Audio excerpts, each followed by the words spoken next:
அஸ்ஸலாமு அலைக்கும். ரெஜினா கிச்சனில் இப்போ என்ன பார்க்க போகிறோன்னா, மட்டன் குழம்பு தான் பார்க்க போகிறோம். பார்க்கறதுக்கு முன்னாடி என் சேனலை சப்ஸ்கிரைப் பண்ணி லைக் பண்ணி வச்சுக்கோங்க. அப்போ தான் நான் ஒவ்வொரு வீடியோவும் போடுறது உங்களுக்கு வந்து சேரும்.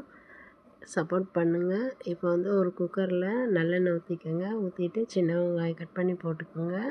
இஞ்சி பூண்டு ஒரு 4 ஸ்பூன் இருக்க அளவு போட்டுக்கோங்க. தக்காளி ஒரு 3 பழம் போட்டுக்கலாம். நல்லா வதக்கிட்டு மூடி வச்சுருவோம். சிம்லே வைங்க, நல்லா வதங்கி வரும். இது நல்லா வதங்கினதுக்கப்புறம் 1 ஸ்பூன் மிளகாத்தூள் போட்டுக்கலாம். 1/2 ஸ்பூன் மஞ்சள்தூள் போட்டுக்கலாம். அதையும் நல்லா வதக்கிடுங்க. வதக்கிட்டு இப்போ கொஞ்சம் மூடி வைங்க. கொஞ்சம் நல்லா மசிஞ்சு வரும். தக்காளிலாம் நல்லா மசிஞ்சு வந்ததுக்கப்புறம் இப்போ மட்டன் போட்டுக்கலாம். மட்டன் போட்டு நல்லா கலந்து விடுங்க. உடனே தண்ணி ஊற்ற வேண்டாம். நல்லா கலந்து விட்டுட்டு இப்போ தண்ணி ஊற்றிக்கலாம்.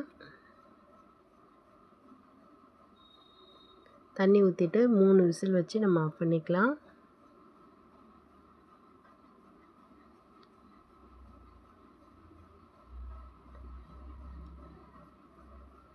மூணு விசில் வந்துருச்சு. இப்போ நம்ம கறி வந்துருச்சான்னு பார்க்கலாம்.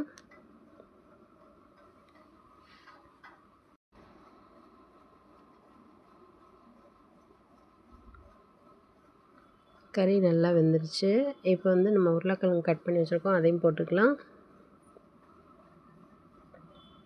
உருளைக்கிழங்கு போட்டு இன்னும் 2 தக்காளி கட் பண்ணி போட்டுக்கலாம். பச்சை மிளகா, கொத்தமல்லி தழையும் போட்டு 2 ஸ்பூன் மல்லித்தூள், இன்னும் கொஞ்சமாக மிளகாத்தூள் போட்டு மூடி வச்சுக்கலாம். நல்லா கொதிக்கட்டும், உருளைக்கிழங்கு வேகட்டும்.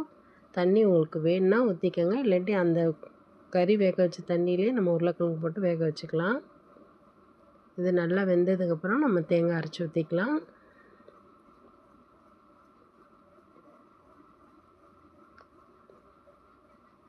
இதை நல்லா கலந்து விட்டுட்டு கொதிக்க விடுங்க.